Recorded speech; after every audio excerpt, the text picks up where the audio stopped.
Welcome to This Old Truck with Grandpa Brian. Today I'm working on 66 GMC. This thing has not ran in ages. Working on these lights. You can see this one's a little chewed up, broken, cracked. This one's not any better. In fact, it looks like I've got a nest in there to worry about when the weather gets better. But you can buy new lenses. You cannot buy this new bucket. So I'm going to be, right now, only this light works. This one does not. But I suppose I'm not too surprised by that when you start looking at the wiring. It's pretty rough looking.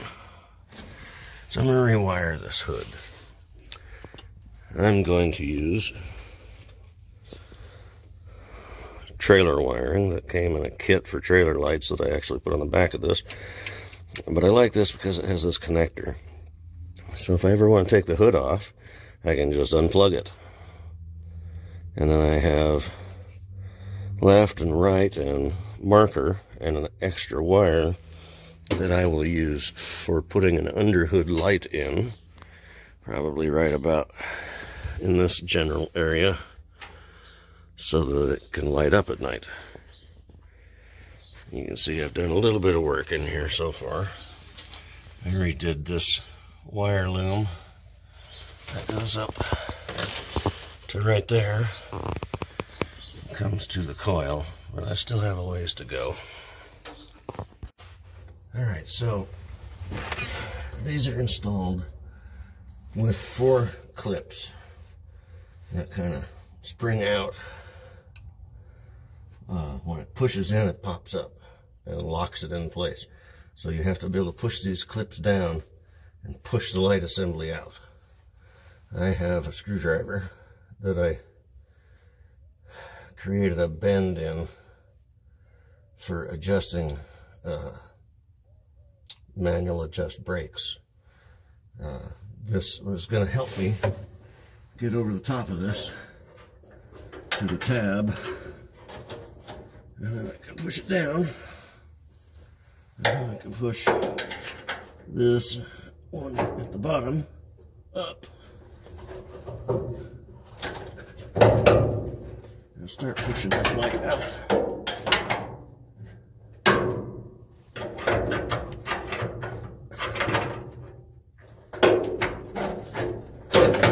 Just like that.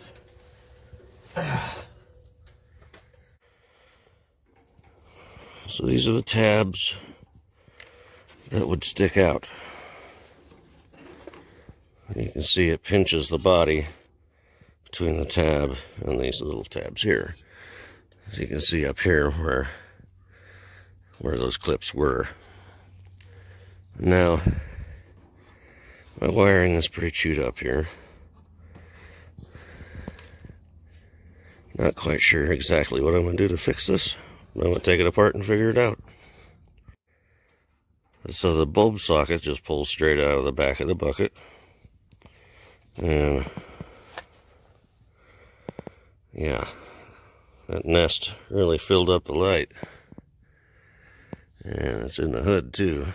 So I gotta dig all this out. Thankfully it's cold out. Doesn't look like anything's lived in there for a while.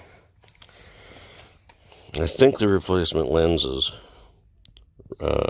need to be riveted on.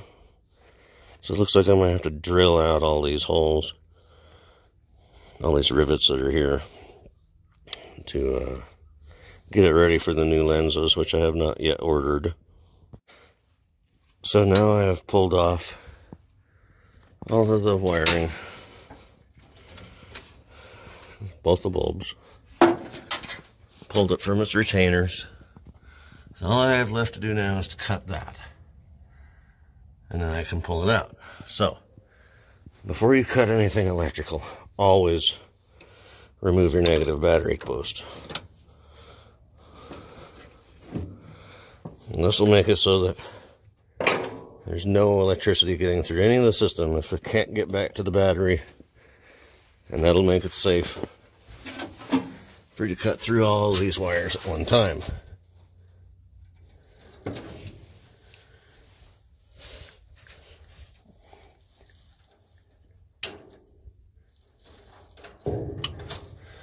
Long time ago, I learned the hard way. Do not cut through two wires at one time while there's still electricity in a vehicle. You can blow fuses, and you can start fires. So always disconnect that battery before you start cutting wires, just to be on the safe side. Now that I have the old loom out, first thing I'm going to do is I'm going to duplicate this looming with over these new wires. So I need to figure out how far I got to go with it. So I'm just going to pull it all together like this until I reach the end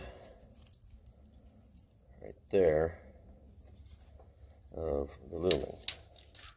So that's how far I got to go. So I'm going to put a little mark of tape here. Not enough to pinch everything together permanently, but enough to show me how far to go. Because this end is anchored, it's going to change how far, the ends might change length by the time I get it there. So I'm going to start wrapping this. You can see right now on this white, there's a break in the insulation. So I'm going to go ahead and cover over the plug. It's kind of cold out, so this electrical tape's not working quite as well as I'd like it to. But we'll get it started here.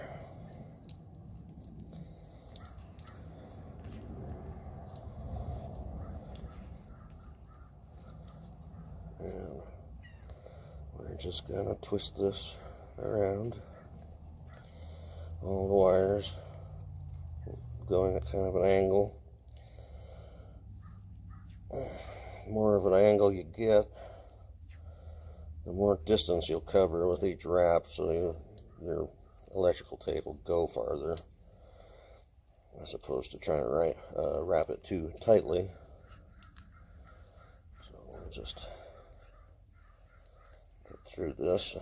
This is the wire that I will be using for an underhood light, and you can see it does not go as far as the others, so I have to leave it out of the loom enough for me to be able to do something with it.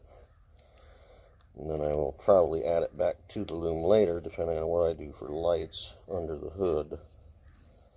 So I'm going to go ahead and pull it out now.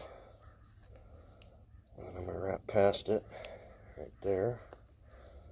And then I'm going to come back right there and then back over again. Just like that, so that the rest of my wiring does not come out.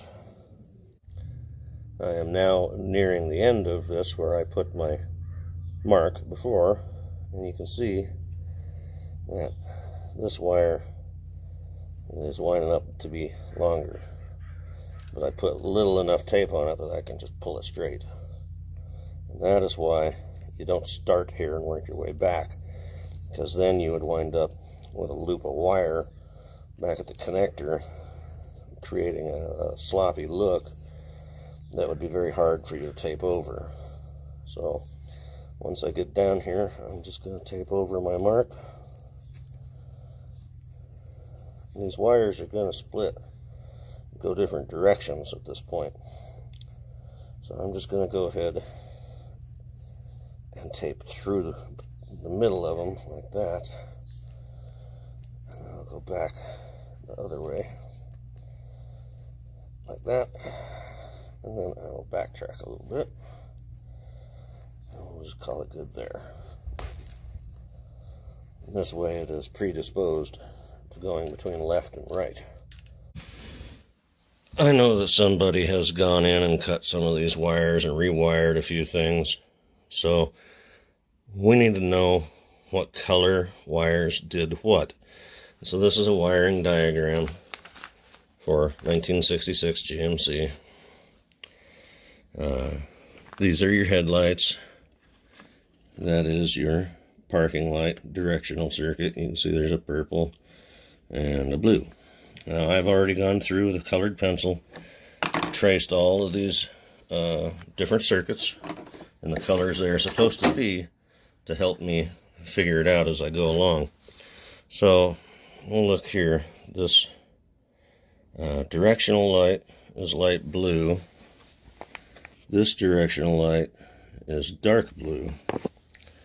And the park light is purple. And according to this, it comes from the connector, which was probably buried in the tape down by the firewall. It comes along, comes here, goes in, that's a ground, and then it comes out, it goes over to the other parking light, which that's what it shows in here, but that's not exactly how it works on the truck. I've discovered a couple discrepancies already in other circuits. So we need to know that light blue is our left-hand directional light. So on the new loom, which doesn't have the same colors, we'll know what to tee into for the circuit that we want to build.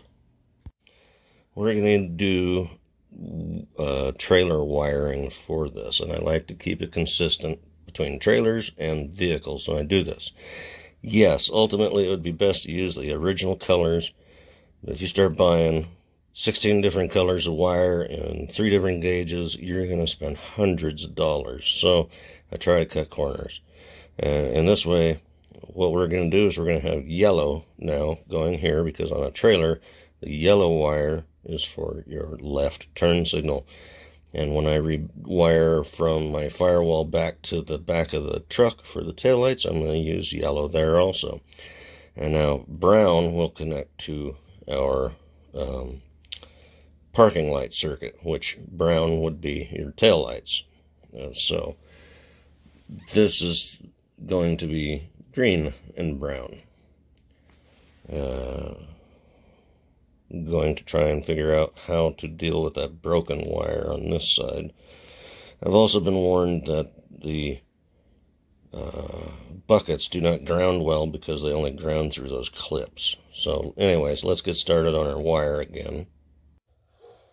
So starting at our T, I already did the left side, so now we're doing the right side, which is the dark blue and the green. I'm going to start at our intersection there. And I'm just going to pull them along until I get to my light fixture, which is right there. Now I'm going to wind up trying to get some kind of new light fixture. So I'm going to add a little extra length to this for in the future. When I replace this, I'll have some wire to get inside the new one. So I'm going to cut this right here. So that's the length that I need for this. This is going to be a temporary repair, so I need room here for a butt connector. So I will just clip this right here. Okay, because I need to keep this part. I need to throw away this part. And I need to wire this to this. And if you remember from looking at the wiring diagram, dark blue is the directional, and the purple is our marker. So this one flashes, this one just stays lit dim. So this one flashes, and this one stays lit dim.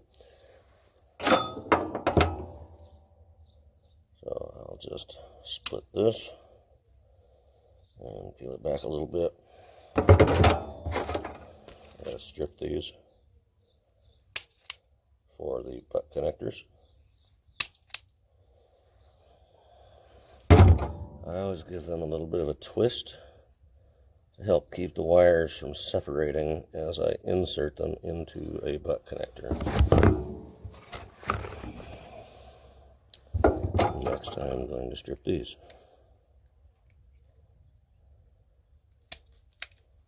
Tighten this down, a smaller wire.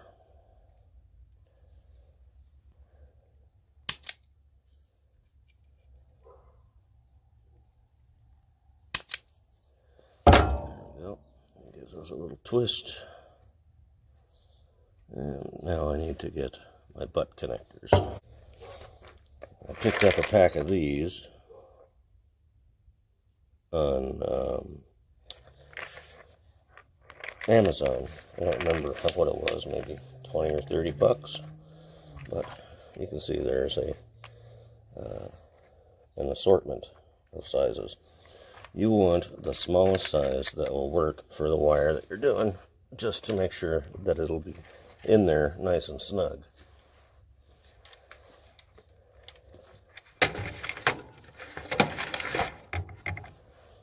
And so, we'll see if that will fit in there nice and easy like that. These are heat shrink butt connectors that are weather resistant. I'm going to crimp this on here like that. You don't need to go all gung-ho on it and split the insulation.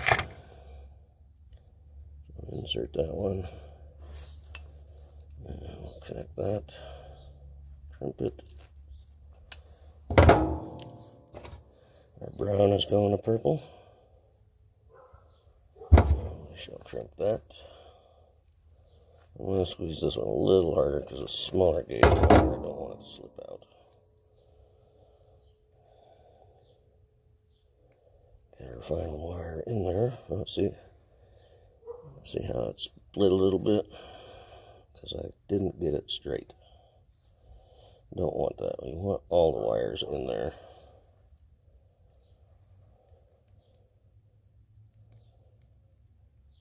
Okay. Crimp that one.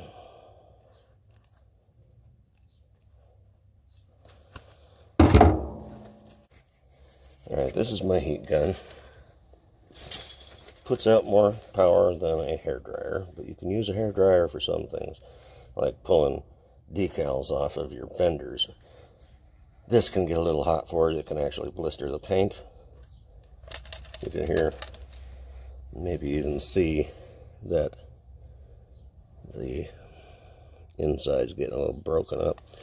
I could get a cheap replacement at Harbor Freight, but it still works, so why stop? Got 1 and 2 positions. To make it fast, I'll go with 2.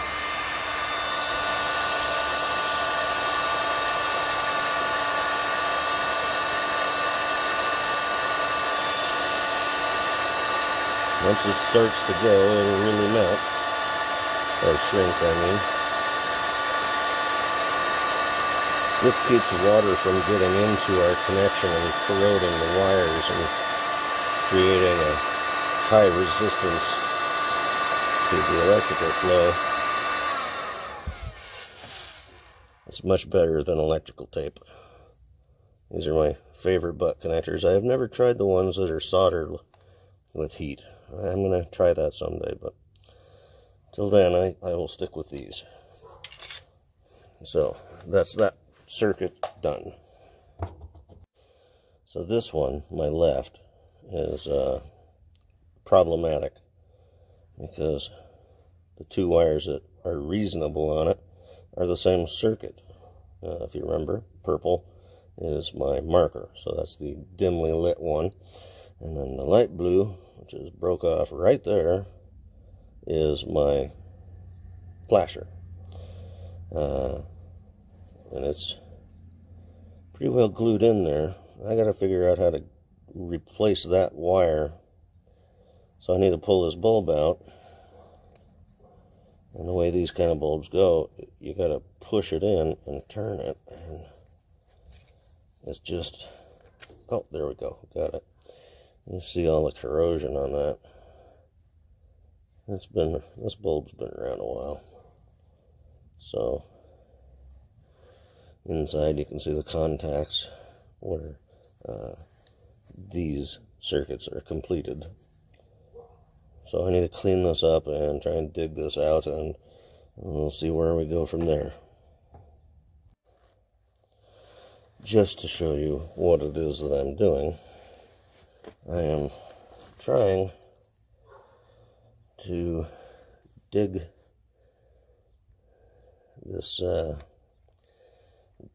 don't even know what it is, some sort of a sealant out of the socket that wire goes into. And I'm just using seal picks, twisting it around. I don't know how this connects inside. I don't know if I can dig it out, but if I can dig this out enough that I can somehow strip that wire, I might be able to solder an extension onto it until I can get some sort of a replacement bucket. Starting to see the connector inside.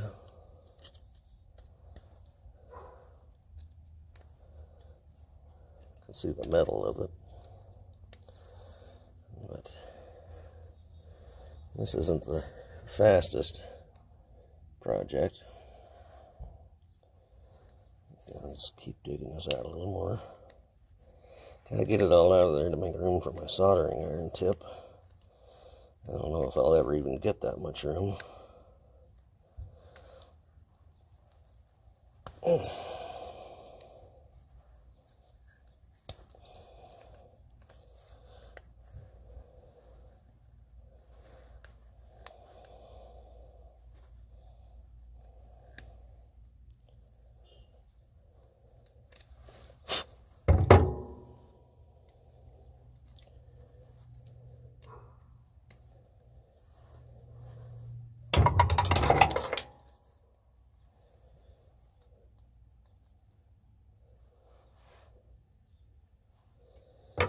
I don't know if you'll be able to see.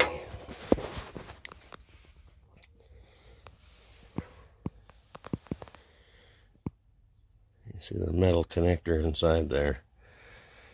I'm not sure what it's going to take to get that out, but I'll get something figured out.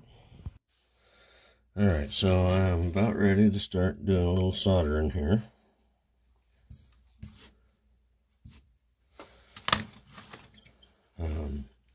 You can see that I managed to get the insulation off of the wire sticking out of there. What I'm going to do now is I'm going to put a little bit of rosin on this here Q-tip.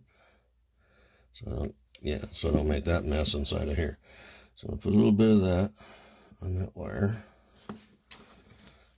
And then got this loaded up. So I'll just tin this wire here.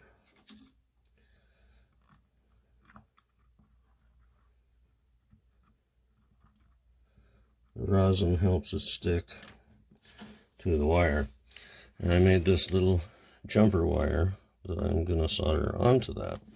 Before I do, I have to put some rosin on it to make the solder stick. Go ahead and load up the iron again. So, make sure I got enough on there.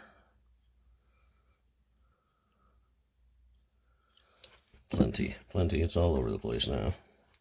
Alright, here we go. That is now tinned. And now, we're going to solder them together.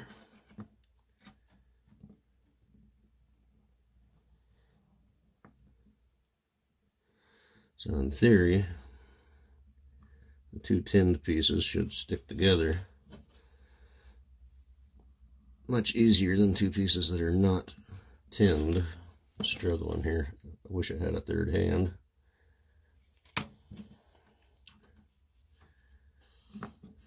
And that thing really just is not sticking out far enough. hard for me to get it without melting plastic.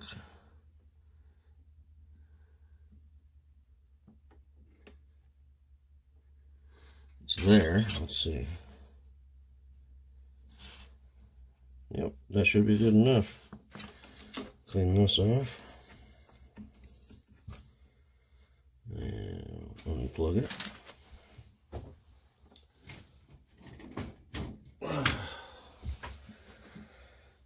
So, the next thing that I would want to do here is probably put liquid electrical tape in there.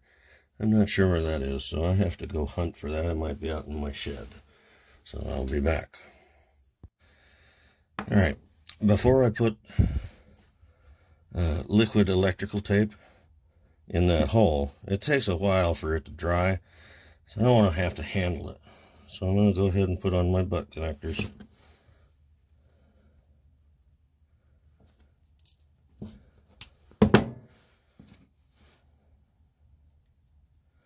So you can see my fingers would be right there in it.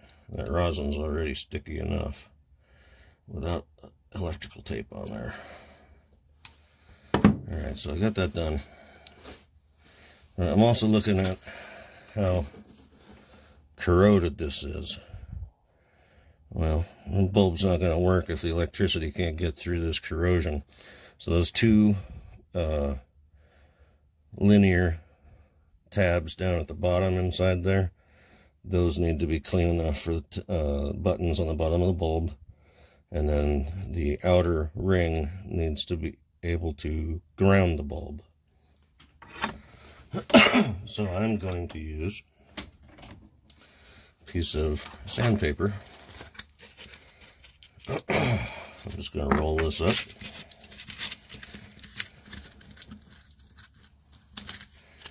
And this is going to be for trying to get some of this corrosion off of this outer ring. Just want to get it to where we have some bare metal for this bulb to contact with.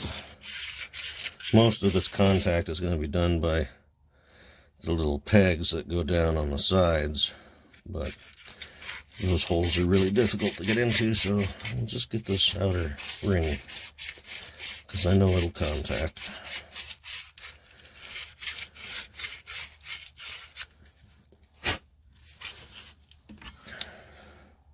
Alright, you can start to see some of the shinier bare metal in there, and that's good. The little tabs on the bottom, that's going to be a little challenge. Let's see what I can do. So I'm going to take a piece of this, and I'm going to fold it over like this, and it's still too big. Fold it a little tighter. Now, get it in there and just kind of move it around a little bit, see what happens. Otherwise, I'm working a little bit.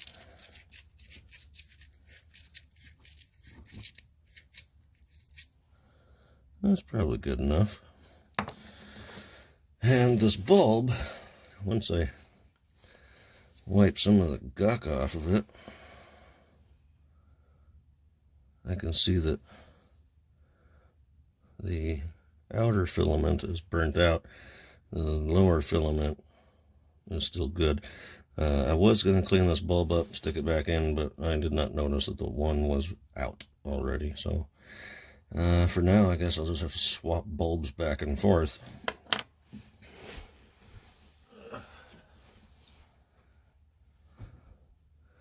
Or maybe not. Looks like that one's gone too. So I guess I'll be buying some new bulbs. That one's pretty corroded. So we'll clean this one up too. And then I'll see about some new bulbs. I actually have some in some taillight housings, which it's the same bulb for this as it is for the taillight, because it does both a marker and a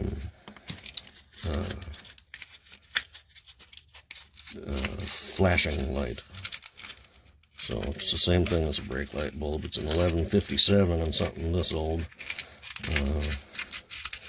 Part of that number probably sounds familiar for newer bulbs, like a 3157 or a 2157. Newer bulb, the 57 part is that it's a dual filament for a marker and a signal. Just so you know. So that's looking good there. I just got to find me some bulbs, and I got to wire this into the truck. Alright. So, new circuit works. And this will show you kind of how the bad grounds can be. I mean, I just slide it around there and it hits different spots. But, you know, that's why we got to sand those contacts. Where I get it, where I scratched it, you can see it lights up well. This one can't go in because the bucket is over there on the fender, and so it wouldn't be grounded anyways. My turn signals still do not work, but there's so many wiring issues in this truck. That's a ways off for me to worry about. I have not put this back up and tucked in yet because it is too cold out. It's only like 32 or maybe it's 35 degrees out. And so I have some sticky pads that I can put up there and run a zip tie through, and it'll anchor it. But it's too cold out. They're not going to stick. So there's not even a point in me trying. So this is as far as I can get as putting it away. So I guess I'll work on figuring out the other circuit issues later. As right now, this one, I know the circuits are good. There's just no power going to the turn signal. And so I'll just turn that off for now. And I'm calling it a day because it's too cold. I'll work on it next weekend.